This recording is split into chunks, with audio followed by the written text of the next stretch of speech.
Start करते हैं नया चैप्टर। नया चैप्टर नहीं है, जैसे ही सेल कंप्लीट किए हो अब उसके बाद सेल का डिवीजन। देखो हम लोगों ने सेल थ्योरी पढ़ी थी और सेल थ्योरी अमान्य होने का कारण जो स्लीडन और स्वान का था वो यही था कि उन्होंने सेल डिवीजन के बारे में नहीं बताया, अर्थात ये नहीं बताए थे कि एक नई सेल कैसे बनती है ना। इसके बारे में जानकारी जो दिया था वो दिया था विर्चो ने, और इन्होंने बाद में बताया कि जो एक नई कोशिका होती है वो पूर्व कोशिका से ही बनती है, अर्थात कोशिका विभाजन को इन्होंने पहली बार बतलाया था। तो लिखेंगे जब कोशिका विभाजन होता है, when the cell division take place, जब कोशिका विभाजन होता है तो कोशिका की ग्रोथ भी होती है। Then it's growth also occur when cell division take place, जब कोशिका का विभाजन होता है तो उसकी ग्रोथ भी होती है। तो उसकी वृद्धि भी होती है।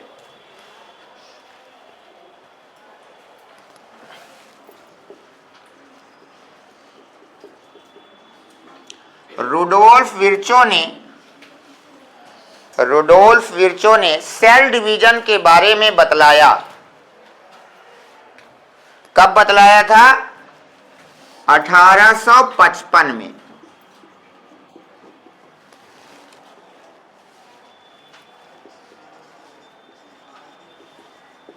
सेल डिवीजन के बारे में बतलाया और इन्होंने कहा कि नई कोशिका का निर्माण पुरानी कोशिका के द्वारा होता है ना। Formation of new cell take place by the old cell. नई कोशिका का निर्माण पुरानी कोशिका के द्वारा होता है।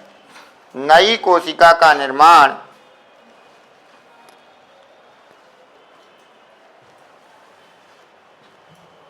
इसमें क्या होता है, सेल डिवीजन में जो भी साइटोप्लाज्मिक कंटेंट होता है उसे दुगना कर दिया जाता है, तभी तो दूसरी कोशिका बनेगी। साइटोप्लाज्म में जो चीजें हैं वो कितनी हो जाएं? दुगनी हो जाएं। तो लिखेंगे इसमें इन सेल डिवीजन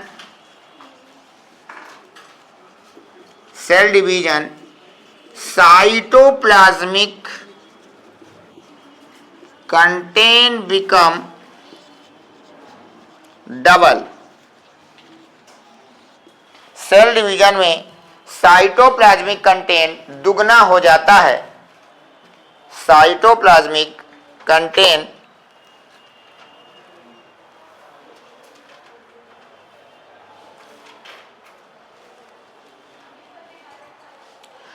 तो फिर डीएनए भी दुगना हो जाता होगा, बोलो।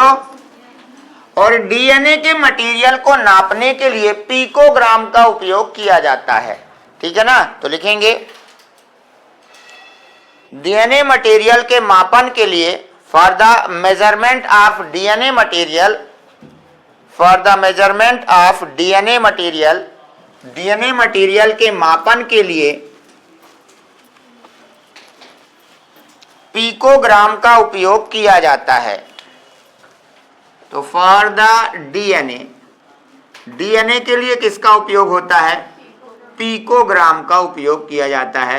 And it is represented by C, और इसे सी से प्रदर्शित किया जाता है,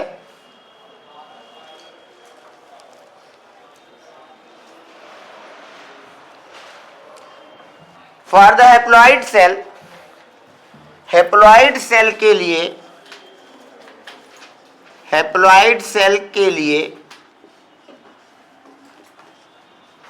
सी, सेम डिप्लॉइड सेल के लिए 2C।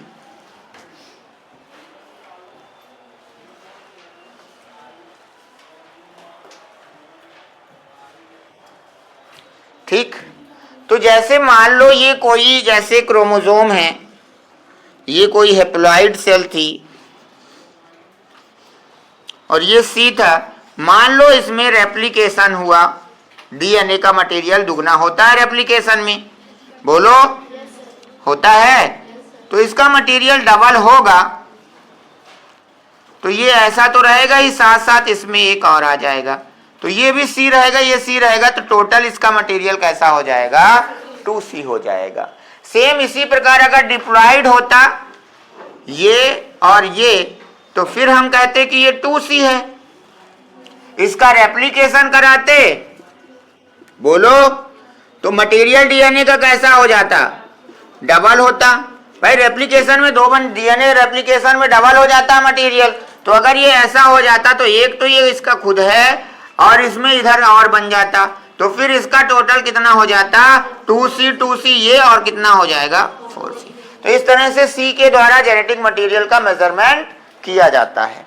ठीक है, बना लो।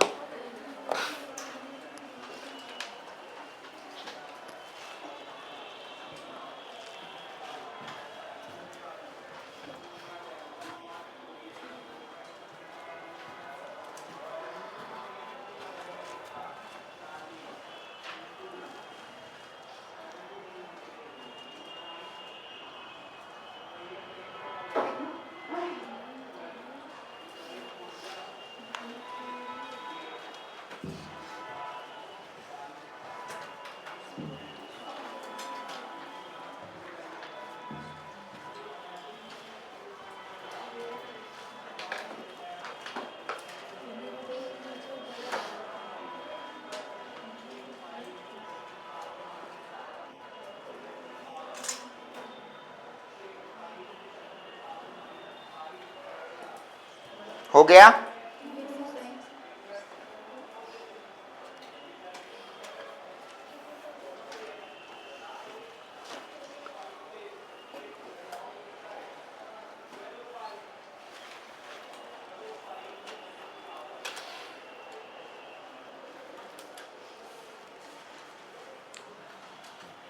इसके बाद लिखेंगे कुछ point.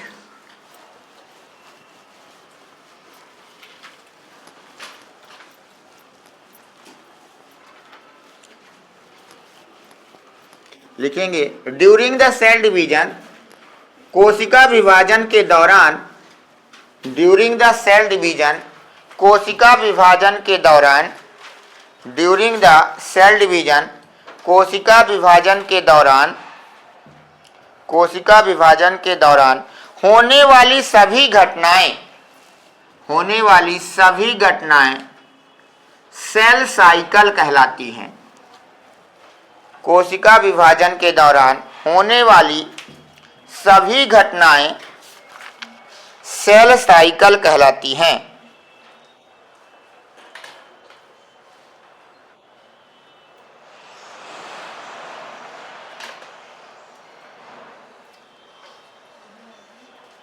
Cell cycle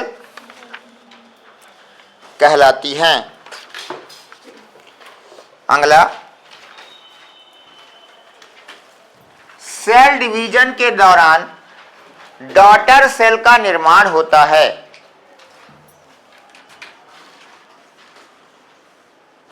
daughter cell form after the cell division. तो सेल डिवीजन के बाद एक नई सेल बनती है और उसे ही क्या कहते हैं, डॉटर सेल का निर्माण होता है। सेल डिवीजन जो है एक कॉन्टिन्यूअस प्रोसेस है। कैसी है, तो लिखेंगे cell division is a continuous process. कोशिका विभाजन एक कॉन्टिन्यूअस प्रोसेस है। Cell division is a continuous process. कोशिका विभाजन एक सतत प्रक्रिया है, कॉन्टिन्यूअस प्रोसेस है, लगातार होने वाली है। ठीक है, अगला पॉइंट, साइटोप्लाज्मिक ग्रोथ लगातार होती है। Cytoplasmic growth is continuous.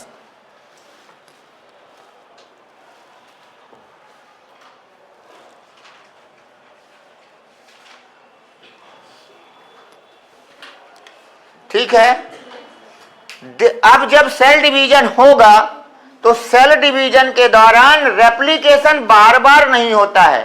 Replication की प्रक्रिया सेल डिवीजन में केवल एक ही बार होगी, ठीक है ना। तो लिखेंगे कोशिका विभाजन में रेप्लिकेशन केवल एक ही बार होता है। In cell division replication only take place only one time। Replication बार बार नहीं होता है कोशिका विभाजन में, ठीक है।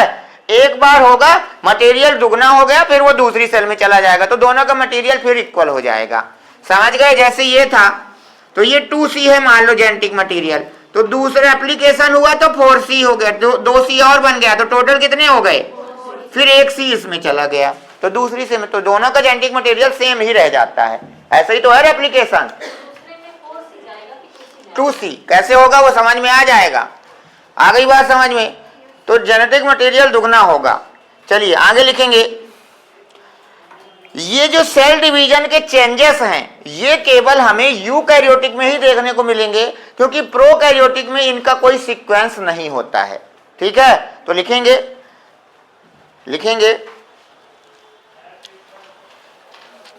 सेल डिवीजन के सभी चेंजेस, सेल डिवीजन के सभी changes, all changes of cell division, all changes of cell division seen in eukaryotic cell not seen in prokaryotic, prokaryotic में दिखाई नहीं देते हैं, क्योंकि यहां पर ये सीक्वेंस में नहीं होता। Because in prokaryote not occurs in sequence. Sequence मतलब एक क्रम में, एक ऑर्डर में नहीं होता है, कोई कहीं पर भी किसी भी समय हो सकता है।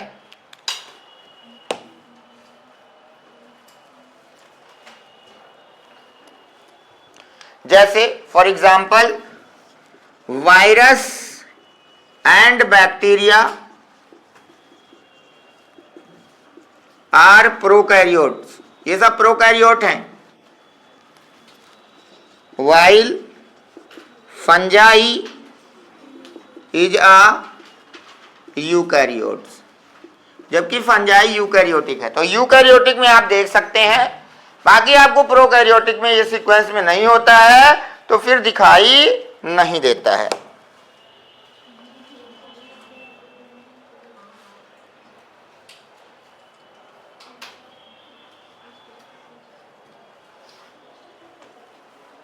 ठीक है।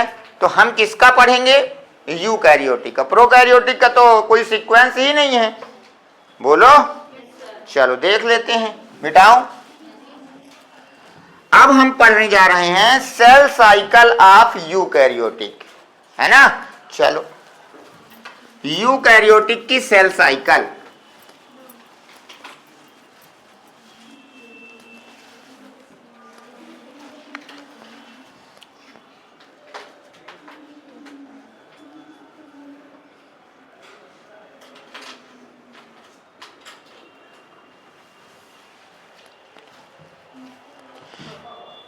यूकैरियोटिक की सेल साइकिल को दो भागों में विभाजित किया जाता है ना। तो लिखेंगे it divide into two phase, इसे दो फेज में विभाजित किया जाता है। मतलब ये कितनी अवस्थाओं में पूरी होती है, दो अवस्थाओं में पूरी होती है।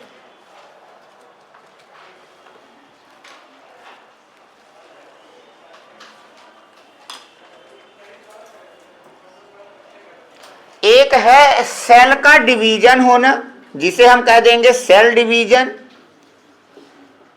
और कोशिका विभाजन होना बस कोई बड़ी बात नहीं है, उसके मटेरियल को भी तो डबल होना चाहिए। मेन जो जेनेटिक मटेरियल है वो भी तो उसके पास डबल होना चाहिए कि एक कोशिका दो तो हो गई बस काम हो जाएगा क्या।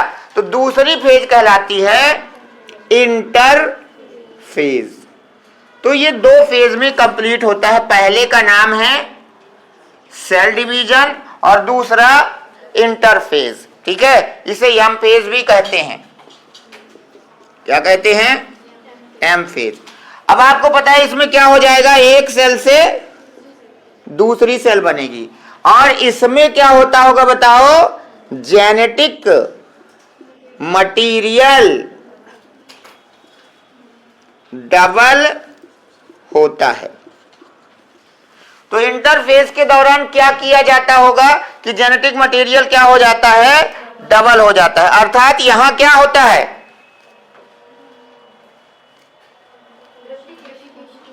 रेप्लिकेशन होता है। सेल डिवीजन के लिए तैयार होती है और रेप्लिकेशन होता है ना। सेल डिवीजन के लिए तैयार होती है,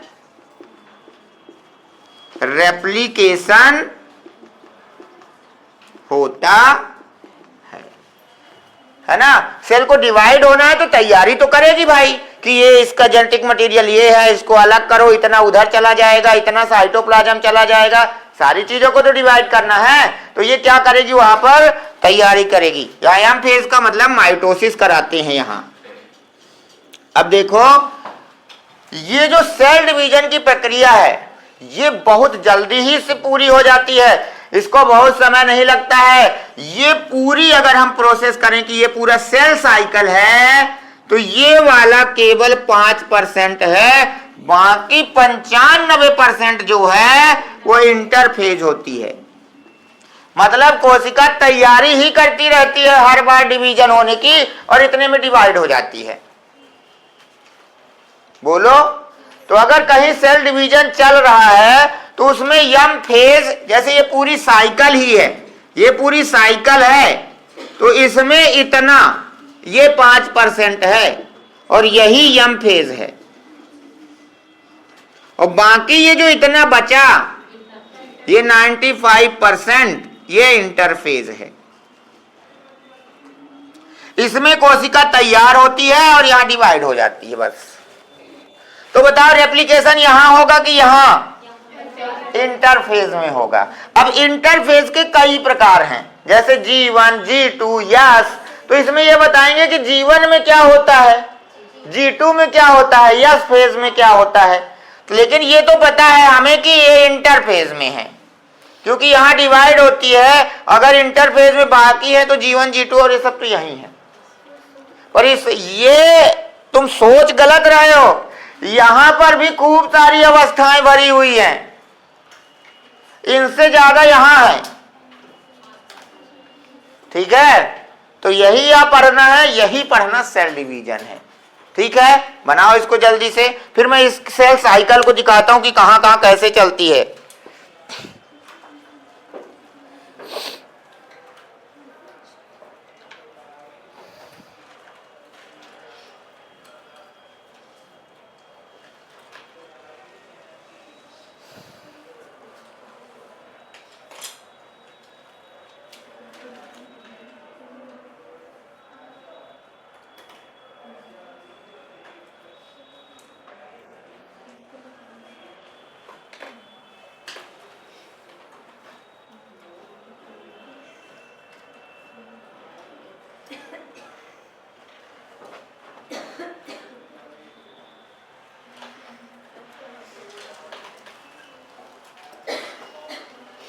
चले,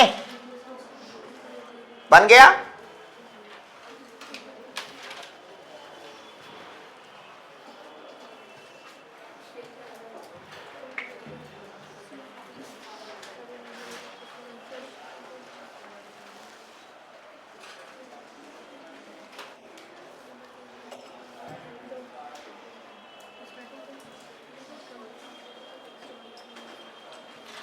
हाँ, अब देखो सेल साइकिल को कितने फेज में अभी हम बांट रहे हैं, इंटरफेज को, एम फेज को। जब यम फेज पढ़ेंगे तो उसको देखते चलेंगे।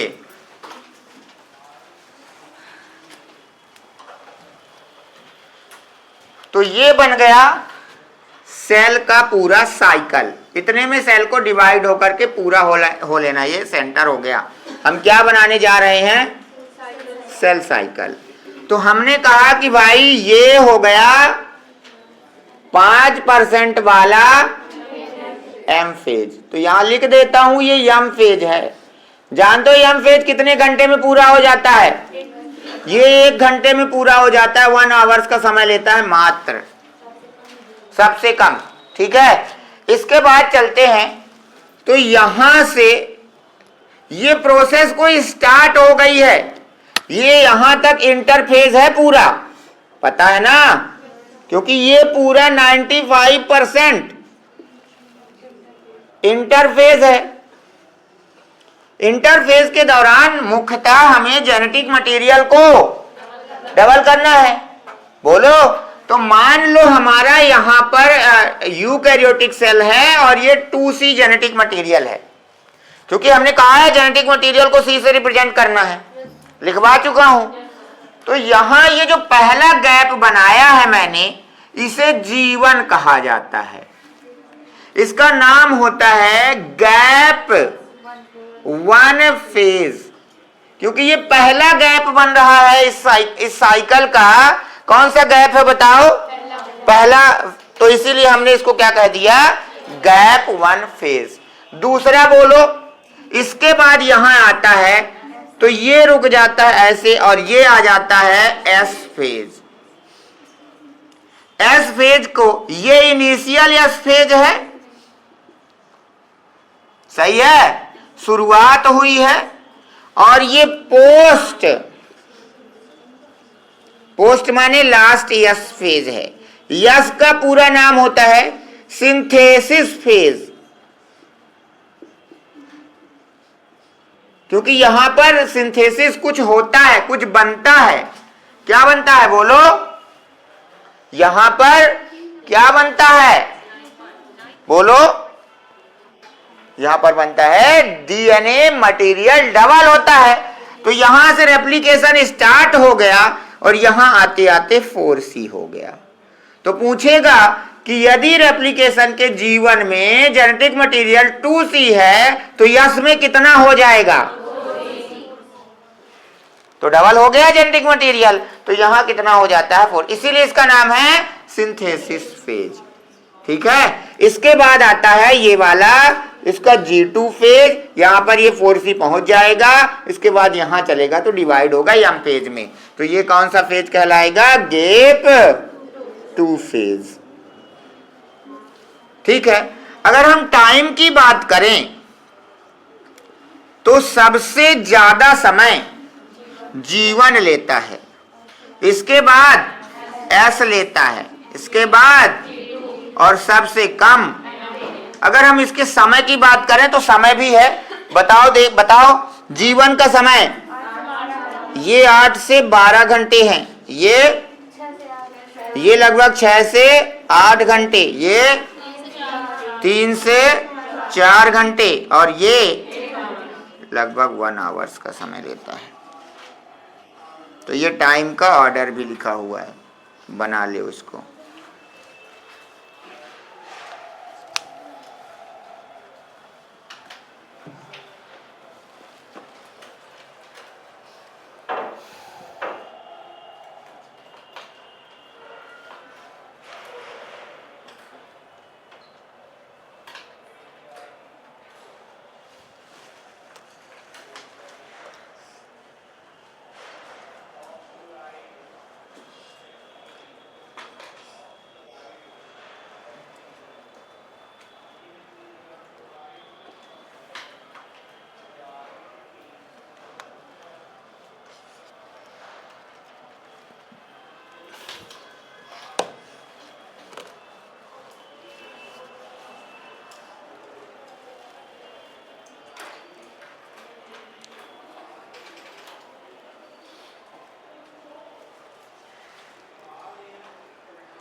हो गया।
हो गया। अगर हम ह्यूमन सेल को कल्चर पे रखते हैं तो वह 24 घंटे में डिवाइड हो जाती है। ठीक है, तो लिखना है इसको।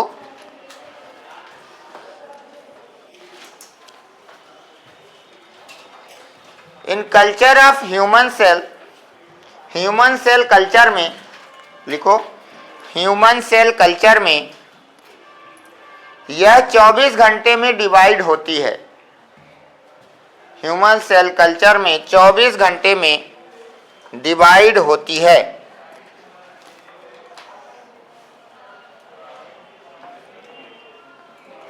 बताओ इसमें से आपको क्या लगता है सबसे ज्यादा टाइम का वेरिएशन किसमें आ रहा है?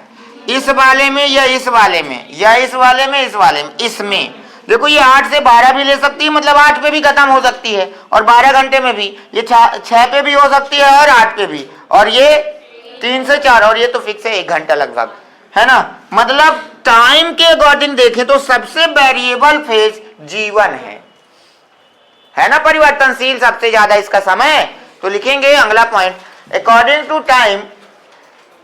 टू टाइम समय के अनुसार G1 सबसे ज्यादा वेरिएबल है। According to time G1 is most variable.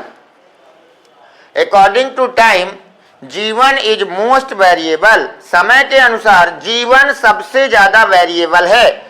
G1 सबसे ज्यादा, देख सकते हो आप, ये 8 से 12, 4 घंटे का वेरिएशन, 2 घंटे का वेरिएशन, 1 घंटे का वेरिएशन, एक भी वेरिएशन नहीं है। यहाँ कितने घंटे का है देखो, 4, यहाँ कितने का है 2, यहाँ कितने का है 1, यहाँ तो सबसे ज्यादा वेरिएशन कौन दिखा रहा है? ये दिखा रहा है। अब देखो, हमें लग तो ये रहा है कि ये इतना बड़ा है इंटरफेज और यम फेज केवल इतना है, लेकिन मैं आपको बता दूं ये यम फेज इतना काम करता है जितना ये 95% वाला नहीं कर रहा है। मतलब हम ये तक कह देते हैं कि यम फेज की तुलना में इंटरफेज रेस्ट कर रहा है, इतना काम कर लेता है ये 5% वाला। क्या? इसकी तुलना में ये रेस्टिंग में कहलाता है। लिखिएगा, यम फेज की तुलना में on the comparing of M phase, M phase की तुलना में on the comparing of M phase, interphase is in a resting. M phase की तुलना में इंटरफेज रेस्टिंग पर होती है, रेस्टिंग फेज पर होती है। इट मीन्स इसका अर्थ है कि यम फेज इज मोस्ट इंपॉर्टेंट। इसका अर्थ यह है कि यम फेज बहुत ज्यादा महत्वपूर्ण है। यम फेज बहुत ज्यादा महत्वपूर्ण है। ठीक है, बस तो मैंने इस चैप्टर को स्टार्ट कर दिया है। अब जब हम लोग कल आएंगे तो यहां से ये पढ़ेंगे, फिर ये पढ़ेंगे, फिर ये। जब ये सारा कंप्लीट हो जाएगा तो चैप्टर अपने आप खत्म हो जाएगा। पहले क्या पढ़ोगे? G1 फेज, फिर क्या पढ़ोगे? S फेज, फिर क्या पढ़ोगे? फिर यम फेज में बहुत सारा है, आपको पता है कि वो तो वैसे भी इंपॉर्टेंट है। ठीक।